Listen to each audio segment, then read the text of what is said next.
Hi there, welcome to our channel. In this video, I will show you how to apply for a personal loan online. So for this, first of all, find apps that is available in your region and compare the interest rate.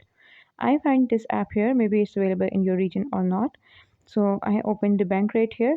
So if I scroll down here on the right side, we have this personal loans option. Click on it. So here, as you click, they will ask to enter the amount. Okay, so here we have your personalized rates. Like you can compare the rates in less than 2 minutes, and checking will not impact your credit scores. So here you need to enter the loan amount. So let's say I will add 5,000 here, or maybe 8,000. So once you enter the amount here, then click on personalized rates.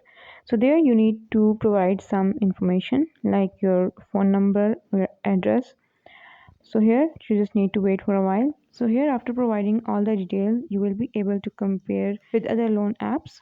So compare the interest rate here, and then you can apply for a loan online. So this is it for today's video. I hope you like it. If you have any question, please comment down below and do subscribe to our channel. Thank you for watching. Bye.